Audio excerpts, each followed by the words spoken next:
마지막 때의 징조라는 제목으로 두 번째 시간을 갖습니다. 바리새인과 사두개인들이 어느 날 예수님 앞에 나와서 당신이 메시아인 표적이 무엇입니까? 그 표적을 보여주십시오 라고 요청했을 때 예수님은 마태복음 16장 2절 3절에서 이렇게 말씀하시죠. 예수께서 대답하여 이르시되 너희가 저녁에 하늘이 붉으면 날이 좋겠다 하고 아침에 하늘이 붉고 흐리면 오늘은 낮이 날을 굳겠다 하나니 너희가 날씨는 분별할 줄 알면서 시대의 표적은 분별할 수 없느냐 말씀하십니다. 쉽게 말하면 이거죠. 우리가 허리가 쑤시고 다리가 쑤시고 두통, 치통, 생리통 이렇게 몸이 아프면 내일 비가 오겠구나. 날씨는 분별할 줄 알면서 왜 이 시대의 표적을 이 시대를 분별할 수 없느냐라는 주님의 말씀이죠. 그러나 우리가 살고 있는 이 시대의 여러 가지 면을 보면은 마지막 때이구나라는 걸 감지할 수 있습니다. 이 시대의 최고의 베스트셀러라고 말하는 그런 책들, 드라마, 영화를 보면 인류 종말과 관련된 것들이 참 많습니다. 지구 종말에 관련된 영화, 드라마, 책들이 쏟아져 나오는데 비성경적 말세론을 취급한 다가올 미래를 예비하라 라는 책을 쓴 저자는 무려 70억이나 돈을 벌었다라고 합니다. 건전하든 불건전하든 그 책을 많이 찾는 것을 보면은 많은 사람들이 인류 지구 종말에 많은 관심을 갖고 있다라는 걸 알 수 있습니다. 이런 불안감을 이용해서 사이비 신천지나 이단들이 많이 설치고 있다는 거죠. 하나님은 천지를 창조하시고 역사를 주관하시는 분이십니다. 그렇기 때문에 하나님은 이 역사를 마지막 끝낼 분이기도 하십니다. 성경은 분명히 하나님께서 이 세상을 역사가 어떻게 시작되었는지 창세기에서 말씀하고 있고 또 이 역사의 끝이 어떻게 끝날 것인가 수많은 예언서를 통해서도 밝히고 있습니다. 그래서 우리 크리스천들은 하나님 말씀에 입각한 분명한 종말론을 갖고 있어야 이상한 종말론, 이단, 사이비에 휘둘리지 않게 될 것입니다. 다니엘서 마지막 장인 이 12장을 보면은 마지막 때가 어떻게 시작해서 어떻게 완성될 것인가, 그 마지막 때에 알리는 징조는 무엇인가를 다루고 있는데요. 특별히 우리가 살고 있는 이 땅의 마지막 종말은 큰 환난과 함께 시작이 된다라고 말씀하고 있습니다.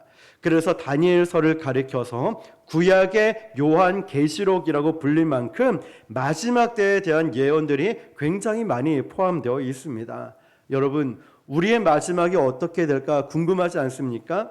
저도 지난 시간 말씀드렸듯이 저의 미래가 너무 궁금한 거예요. 목사지만 다른 것이 아니라 뭐 성공할까, 돈을 많이 벌까 이게 아니라 저의 미래 나이 든 얼굴은 어떤 모습일까? 그래서 어플을 다운받아서 어플에서 보니까 나이 든 모습, 내가 여자로 태어나면 어떨까? 내가 젊었을 때는 어떨까? 이런 모습들이 궁금했다고 말씀드렸죠.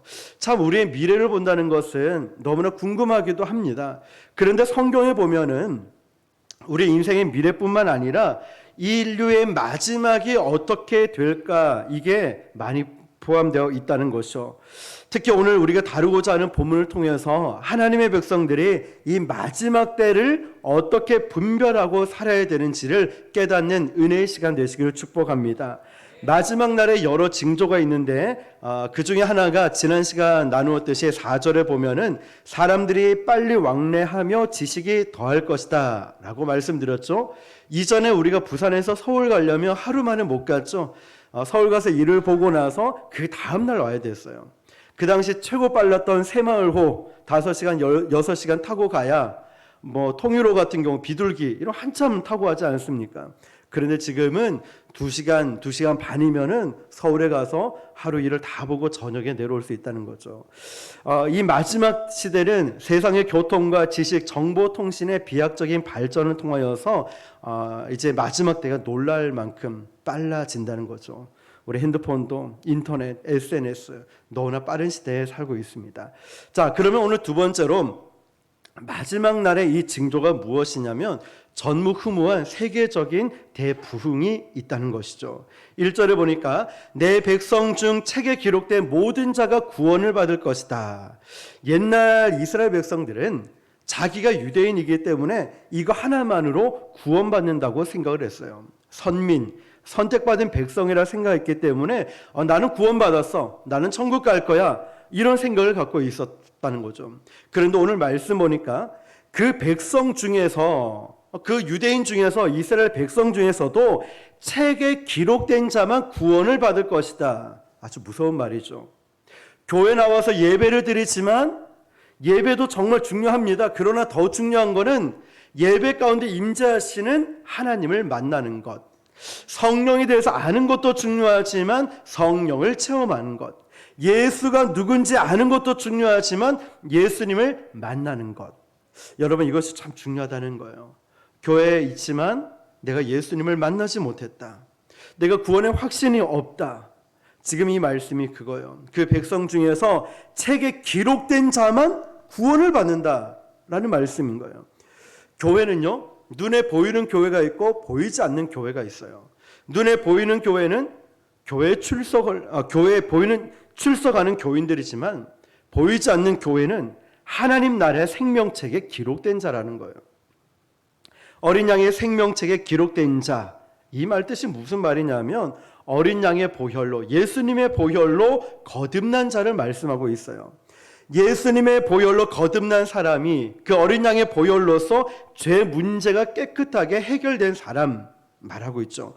요한계시록 21장 27절에 보면 무엇이든지 속된 것이나 가증한 일 또는 거짓말하는 자는 결코 그리로 들어가지 못하되 오직 어린 양의 생명책에 기록된 자들만이 들어가리라. 아멘. 어린 양의 생명책에 기록된 자. 여러분, 우리 집에 아무나 들어올 수 있습니까? 아니죠. 열쇠를 갖고 있던 비번은 아는 사람만 들어올 수 있겠죠.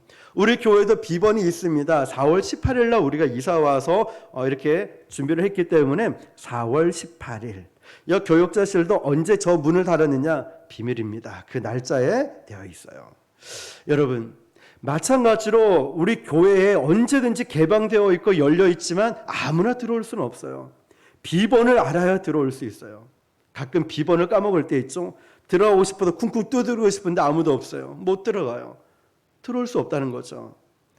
마찬가지로 우리가 천국에 아무나 들어갈 수 있는 것 같아 보이지만 어린 양의 예수님의 보혈로 거듭난 자, 죄로부터 자유함을 얻은 자, 그런 자들만이 구원받아 하나님의 자녀가 될 수 있다는 사실이죠. 여러분, 이들은 속되거나 가증하거나 거짓말하지 않아서가 아니라 그 모두가 죄 문제를 어린 양의 보혈, 예수님의 보혈로 해결한 자만이 천국에 갈 수 있다는 거예요. 여러분, 예수님을 내 인생의 기초로 둔 사람은 아주 지혜롭고 바람직한 거예요. 삶의 모든 과정이나 행동보다 더 중요한 게 뭡니까? 기초 아닙니까? 기초를 잘 다져 놓아야 건물을 올릴 수 있는 것처럼 과정이나 어떤 행동보다 더 중요한 건 내 삶의 기초를 어디에 두고 있느냐. 여러분의 인생의 기초를 어디에 두고 있습니까? 물질입니까? 성공입니까? 아니면 이성 친구입니까? 배우자입니까? 자녀입니까? 다 소중한 사람들이죠. 다 귀한 분들이에요. 그러나 내 인생, 내 영혼의 기초를 어디에 두고 있습니까? 생각해 보십시오. 예수님께 우리가 뿌리 박혀 있었을 때 우리의 인생은 잘 설계할 수 있어요. 예수님께 뿌리가 쫙 박혀 있으면은 내가 무슨 계획을 세우든 무엇을 하든지 하나님의 영광을 위해서 하나님이 원하시는 길을 갈 수 있어요. 잘 설계할 수 있다고요. 아름다운 열매도 맺힐 수 있어요. 그런데 우리는 엉뚱한 사람 만나고 사기치는 사람 만나고 나쁜 사람 만나고 거짓된 이당 종교에 빠졌을 때 얼마나 헛된 일로 고통당하는 일을 경험합니까? 우리가 연약하고 부족해도요, 생명책에 저와 여러분의 이름이 기록될 수 있다는 것은 그 이유는 예수님께 우리가 뿌리 박혀 있기 때문에 그래요. 예수님 안에 있기 때문에 우리가 생명책에 저와 여러분의 이름이 기록된 거예요. 우리는 그래서 천국 갈 확신을 갖고 살아가는 거예요. 여러분, 예수님이 아닌 삶은 무너지게 돼요. 내가 예수님 안에 뿌리 박혀서 잘 자라나서 이렇게 열매를 맺어야 되는데 엉뚱한 곳에 뿌리를 내리게 되면 그 삶은 무너지게 됩니다. 언제 알 수 있을까요? 심판의 날. 여러분, 이처럼 예수님께 뿌리 박혀 있는 자, 생명책에 기록된 자는 천국에 들어가게 되는데 오직 복음으로만 천국 들어가는 이 놀라운 부흥의 역사가 바로 마지막 때에 세계적으로 일어나게 된다는 거예요. 아니 목사님, 지금 코로나 시대로 이렇게 저 탈레반부터 너무너무 전 세계가 어수선한데 어떻게 부흥의 역사가 일어나겠습니까? 이러다 교회 문 닫는 거 아니야? 이러다 예수 믿는 사람 다 핍박당하는 거 아니야? 우리가 보기엔 그래요.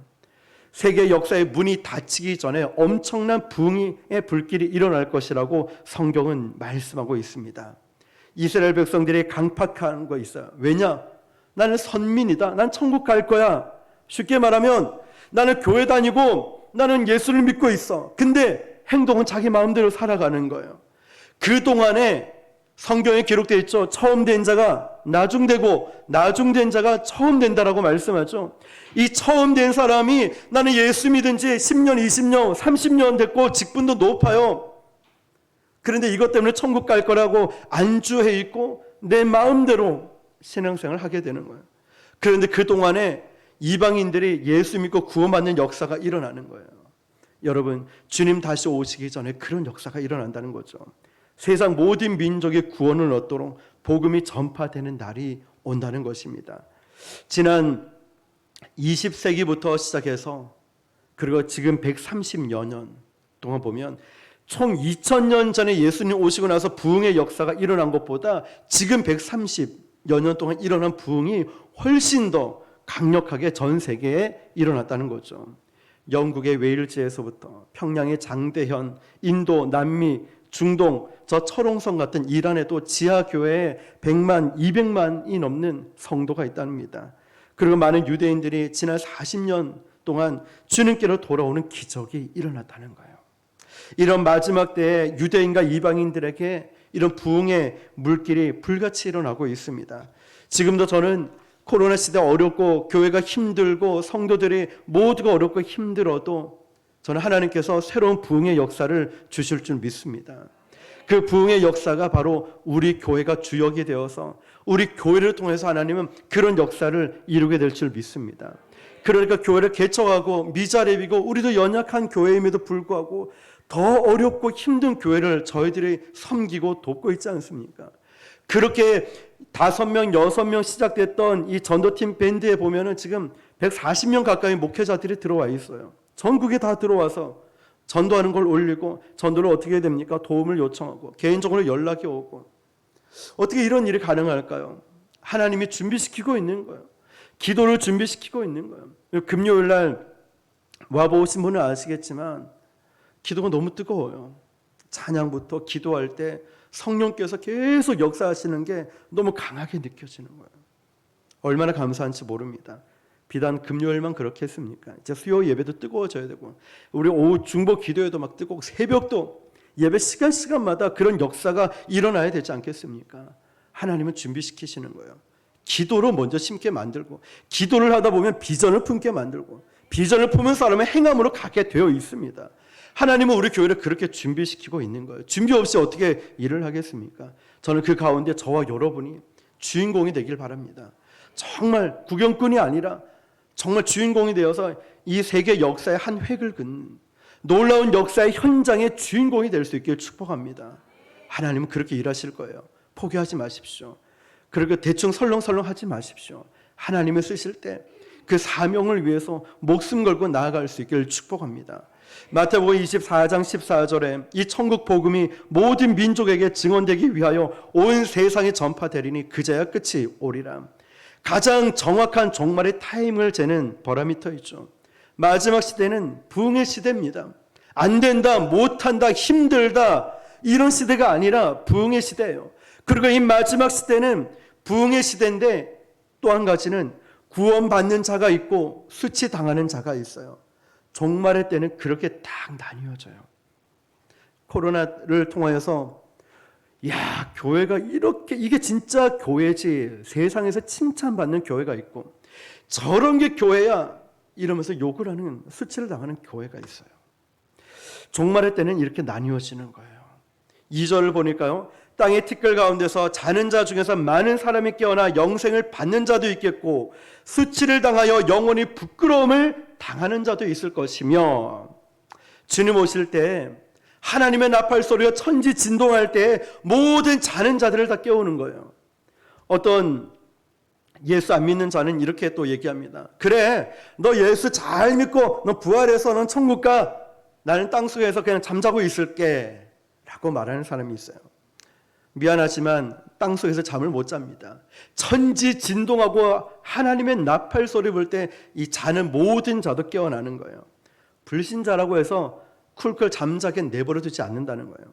불신자도 다 같이 부활합니다. 신자의 부활, 성도의 부활은 어린 양의 잔치에 축제에 참여하는 모든 서름을 딛고 일어나는 영원한 천국 백성이 되는 잔치에 참여하게 될 것이고, 불신자의 부활은 어떤 부활일까요? 심판의 부활이라는 거예요. 미안하지만 당신도 예수 안 믿고 있지만 부활하게 될 거예요. 가는 곳이 다를 뿐이라는 거죠. 요한복음 5장 29절 보니까 선한 일을 행하는 자는 생명의 부활로, 악한 일을 행하는 자는 심판의 부활로 나으리라. 이 땅에서 복음을 접했을 때, 예수님을 알았을 때 그 복음을 받아들였느냐 안 받아들였느냐가 별거 아닌 것 같죠. 교회 다니는 사람이나 안 다니는 사람이나 별 볼 일 없는 것 같죠. 아니 뭐 교회 다니는 사람도 고난도 오고 핍박도 오고 사업도 망하고 좋은데 취직 못하고 어려움도 다 있던데요. 그렇다면 교회 왜 다녀요? 차라리 교회 안 다니는 사람이 더 잘 사는 것 같아요. 예수 안 믿는 사람이 더 행복하게 사는 것 같고, 예수 믿는 사람은 불행한 것 같고, 우리가 이 땅에서 볼 때는 별로 차이가 없어 보여요. 저도 가끔 그런 생각을 해요. 야, 예수 안 믿고 기도도 안 하는데 어떻게 저렇게 잘 살지? 어떻게 문제 없이 살 수 있을까? 그런데 우리 교회 성도들, 우리 교회 분들 보면 하나님 제발 좀 이것 좀 합격하게, 이것 좀 잘 되게, 얼마나 안타까운 마음들이 많이 들겠습니까? 지금 이 땅에서, 이 세상에서 바라볼 때는. 그런데 여러분, 마지막 날이 딱 돼서 그 영혼의 심판대 앞에서 딱 섰을 때는 하늘과 땅 차이라는 거예요. 우리가 공부를 열심히 하는 애나 탱자 노는 아이들이나 그냥 별반 차이 없어 보여요. 그냥 둘 다 열심히 하고 둘 다 노는 것 같아 보여요. 그러나 시험 치는 날 결과를 받아보면 열심히 한지 안 한지 딱 표시가 나죠. 돌이킬 수 있습니까? 못 돌이킵니다. 다이어트를 열심히 하기 위해서 운동을 열심히 하고 음식 조절 열심히 한 사람 별반 차이 없어 보이죠. 그런데 디데이 날 체중계에 딱 올라서면 표시가 나죠. 마지막 날 그 자리에 서보면, 심판대에 서보면 예수 믿는 자와 믿지 않는 자는 하늘과 땅 차이라는 거예요. 저는 늘 이런 말씀 설교를 할 때 생각하는 건 영락공원을 생각을 해요. 예전에 장례를 하도 많이 치러서 그곳 갈 때마다 거기에 붙어있는 편지 글들을 늘 읽어봐요. 이번에도 어김없이 그 글들을 보았습니다. 거기서는 한 번만이라는 단어가 있어요. 엄마, 한 번만 내 꿈에서라도 봤으면, 환상 중에라도 봤으면, 아빠 사랑하는 누구야, 한 번만 꿈에라도 내 꿈에 좀 나타나줘. 그러면 난 이 말을 꼭 하고 싶어. 사랑한다고. 부끄러워서 못하고 어색해서 못했지만 사랑한다고, 나 정말 꼭 말하고 싶다고. 그런데 기회가 있습니까? 없어요. 방법이 있습니까? 없어요. 마지막 심판대 앞에 서게 되면 방법이 없어요. 그냥 끝나는 거예요. 어린 양 생명책에 기록되어서 이름이 불린다는 것은요, 얼마나 큰 축복인지 모릅니다. 미국의 한 선생님이 어느 마을에 부임을 했습니다. 부임해서 아이들 출석을 부릅니다. 이지훈, 네. 윤근숙, 네. 곽하영, 네. 김하나, 네. 자, 미국 사람이니까 네라고는 하지 않았겠죠. 크리스토퍼 주인공이에요. 크리스토퍼라고 부르는데 대답을 하지 않는 거예요. 미국 사람이니까 yes 하거나 here I am 뭐 이렇게 대답을 하겠죠. 크리스토퍼 어디 갔어? 하는데 대답이 없는 거예요. 그러자 애들이 키득키득 웃으면서 이런 얘기를 하는 거예요. 걔는 있으나 마나 해요. 그냥 놔두세요. 아, 이거 어떻게 됐나 싶어서 다른 선생님들에게도 가서 물어보니까, 선생님, 크리스토퍼 애가 왜 학교에 안 나옵니까? 그랬더니 선생님들이 한숨을 쉬면서, 아이고 걔는 막 놔두세요 라고 한 거예요. 아니 왜 아이를 놔둡니까? 그랬더니 어렸을 때 엄마가 돌아가시고 그때부터 아빠가 알코올 중독자가 되어서 막 행패를 부린다는 거예요. 애를 돌보지를 않는다는 거예요. 그러니까 애가 밥도 못 먹고 몸도 빈약해지고 학교도 안 오고, 이 아버지가 성질이 얼마나 고약한지 그냥 모두가 포기했다라고 하는 거예요. 그런데 이 선생님은 그냥 내버려 둘 수 없는 거예요. 왜냐? 이 선생님은 크리스천이었던 거죠. 크리스토퍼 집에 방문을 했어요. 가정 방문을. 그래서 문을 한참 두드리니까 이 아이가 나오는데 다 죽어가는 표정으로 나오는 거예요. 얼굴도 바짝 말라있고 집안꼴도 막 냄새나고 엉망인 거예요. 그래서 선생님이 집안 정리를 다 해주고 밥을 해가지고 이 아이에게 밥을 먹이는 거예요. 밥을 먹고 있는데 그 아빠가 술에 잔뜩 취해서 또 들어온 거예요. 그러면서 이 아이에게 이 애를 가만히 놔두라고. 그 선생님은 그래요. 이 애를 가만히 놔두면 안 됩니다, 아버님. 부인은 이런 슬픔은 제가 이해하겠지만 이 아이는 학생이니까 학교는 나와야 됩니다. 이 선생님이 체격도 좋고 아주 카리스마가 있었어요. 그러니까 이 술 취한 아빠의 압도가 돼가지고 그냥 꼼짝 못하고 학교는 보내도록 하겠습니다 허락을 한 거예요. 그래서 선생님이 말했어요. 그럼 제가 당분간은 매일 저녁에 퇴근하고 이 집에 들리겠습니다. 저녁은 드시고 있는지, 아버지는 술에 안 취하고 아이를 잘 돌보고 있는지 제가 매일 저녁 와서 확인해 보겠습니다. 그럼 매일 저녁마다 와서 확인하는 거예요. 그러면서 크리스토퍼에게 얘기하는 거예요. 걱정하지 마. 그동안 너 공부 못한 거 내가 다 가르쳐 줄 테니까 일단 너는 학교에 나와. 공부 다 가르쳐 주는 거예요. 선생님도 카리스마가 있으니까 이 아빠도 정신을 바짝 차리고 이제 술 안 마시고 애를 돌보기 시작하는 거예요. 그래서 크리스토퍼가 학교에 나왔어요. 출석을 불렀어요. 크리스토퍼. 그런데 얘가 기가 죽어서 네, 대답도 제대로 못하는 거예요.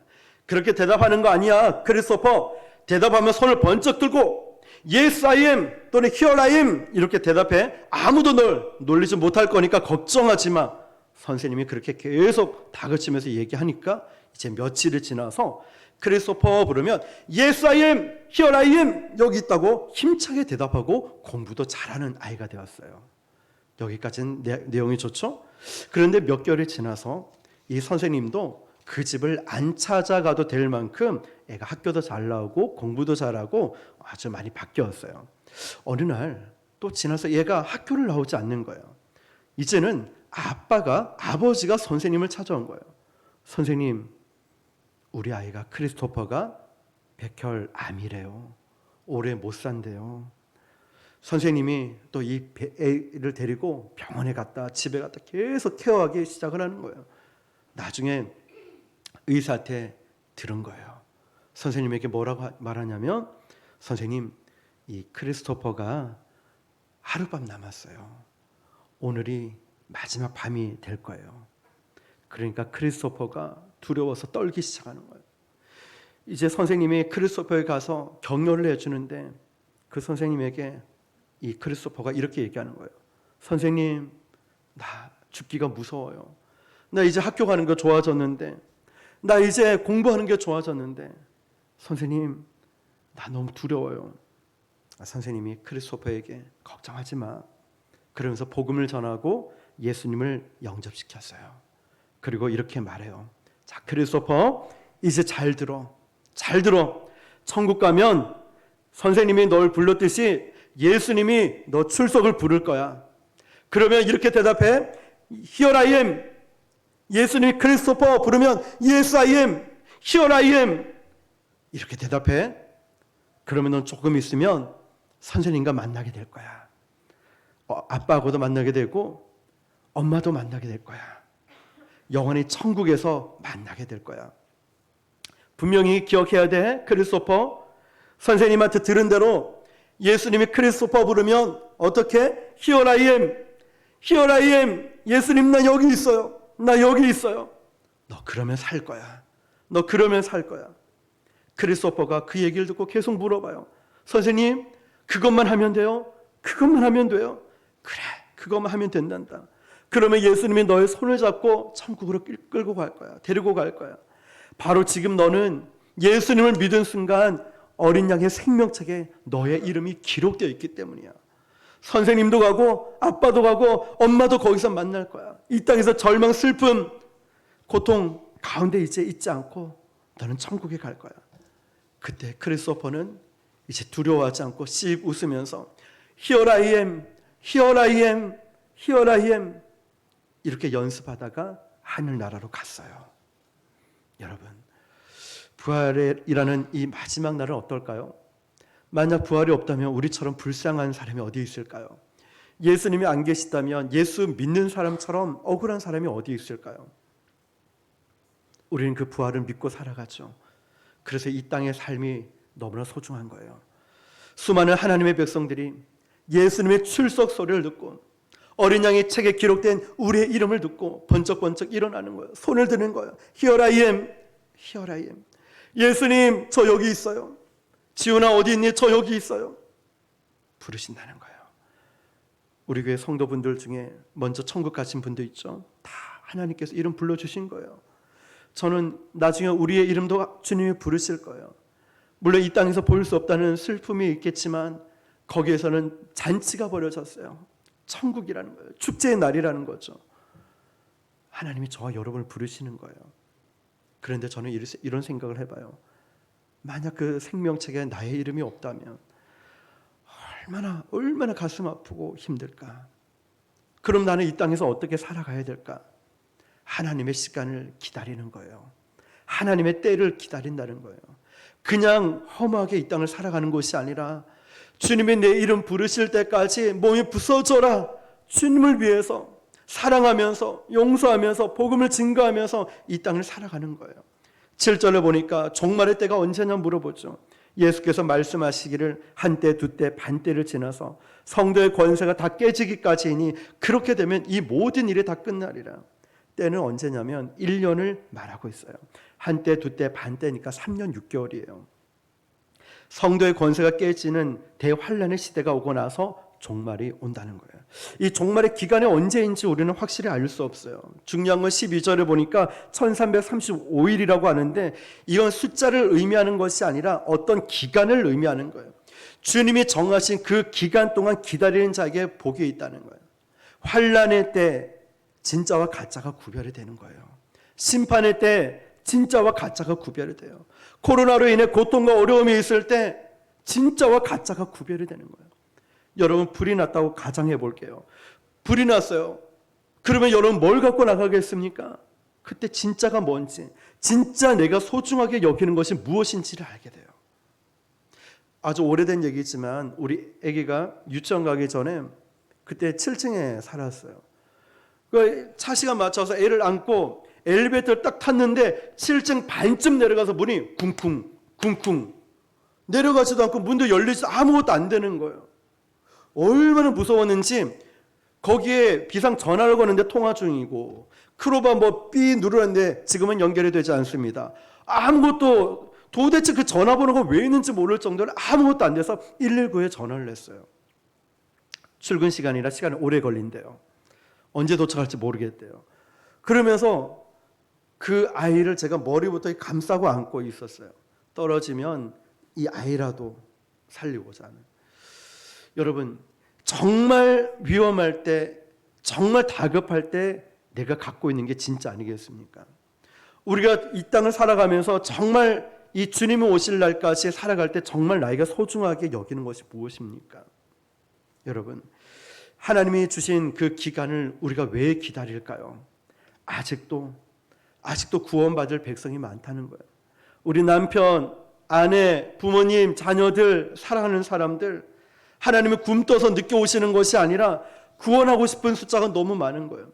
만약에 지금 예수님이 재림해서 오신다면 여러분, 물론 구원의 확신 때문에 천국 갈 수 있겠죠. 그런데 죄가 너무 많아요. 저부터가 너무 죄가 많은 거예요. 하나님 왜 빨리 오시지 않아요? 지금 오셨으면 좋겠습니다. 그렇다면 우리 주변에 남은 가족들은 어떻게 하겠습니까? 9절에 보니까요. 다니엘아 갈지어다. 이 갈지어다는 단순히 가자 이 뜻이 아니에요. 영어 성경 보니까 go your way라고 되어 있어요. 내 길을 가라는 거예요. 내 길을. 무슨 말이냐면 주님 오실 날까지 기다리면서 고대하면서 너의 삶, 너에게 맡겨주실 사명을 감당하면서 가라는 거예요. 그냥 가지 말고 그냥 세상과 적당히 비대면 예배 드리고 온라인 하면서 편하게 좀 하지 말고 예배를 드릴 수 있으면 드리고 힘든 상황에도 기도하고 믿음으로 사명을 지키면서 가라는 거예요. 주님 오실 날까지 복음 전하기 힘들지 그러면 지혜를 구하면서 전도를 하고 예배드리기 힘들면 지혜를 구하면서 성령의 능력을 구하면서 예배의 자리를 지키고 그 적당히 포기하고 힘든다고 내버려 두지 말고 내 길을 가라. 다니엘아 길을 가라는 나에게 주신 이 사명의 길을 가라는 거예요. 감당하면서 말이죠. 여러분 우리가 이 마지막 때에 대환란이 오는 동시에 대부흥이 일어나는데 그 가운데 생명책에 저와 여러분의 이름이 기록되어 있는데 아이고 뭐 그거 내가 대충 쓰면 안 되나 뭐 있겠죠. 아니에요. 마지막 날 심판 때에 있을 때 우리 이름이 있나 없나 얼마나 조마조마하게 기다립니까. 우리가 자격증 시험 치고 나서 전화로 하든 핸드폰을 검색을 하든 내 번호가 내 이름이 있을까 없을까 얼마나 조마조마합니까. 그것보다 훨씬 더 조급한 마음으로 생명책에 내 이름이 있나 없나 없으면 어떡하지 없으면 어떡하지 우리 엄마 이름 없으면 어떡하지 아빠 이름 없으면 어떡하지 사랑하는 자녀의 이름은 우리 부모님의 이름이 없으면 어떡하지 이런 조마조마하는 그런 마음이 느껴지십니까? 지금은 우리가 그게 감이 잘 안 오지만 그 심판대 앞에 섰을 때 예수 믿는 자는 생명의 부활로 믿지 않는 자는 심판의 부활로 부활하게 될 그날 말입니다. 여러분 우리는 그날을 기다리면서 그날을 고대하면서 다니엘아 갈지어다 너에게 준 이 사명을 감당하면서 끝까지 가라. 그때 주님이 부르실 그날까지 가라고 말씀하셔요. 오늘 저와 여러분들이 편하게 안주해 있는 삶이 아니라 정말 내 몸이 부서져라 하나님 앞에 드릴 수 있는 인생을 살아가길 바랍니다. 마지막 때는 옵니다. 우리 늘 얘기하잖아요. 마지막 때가 가까이 왔다. 그냥 기다리겠습니까? 아니죠. 주길철 목사님 순교 일사각오처럼 주를 위해 살다가 주를 위해 죽는 것. 사도 바울처럼 사나 죽으나 오직 나는 주의 것이로다. 주님을 위해 살아가는 거예요. 그런 교회가 우리 교회가 될 것이고 그런 저와 여러분이 될 수 있게 주님의 이름으로 축원합니다. 기도하겠습니다. 하나님 마지막 날 주께서 우리를 부르실 때 진짜 가짜가 구분이 되고 Here I am 주님 나 여기 있습니다. 이 대답을 하고 싶은데 주님이 나를 부르시지 않으면 어떡합니까? 하나님 정말 준비된 자가 되게 해주십시오. 하나님 정말 이 어렵고 코로나 시대다 아니면 뭐 여러 가지 이유가 있겠죠. 그럴듯한 합당한 이유들 그렇지만 하나님 제가 주님 오실 날까지 그 자리를 잘 지키면서 그 마지막 때를 준비해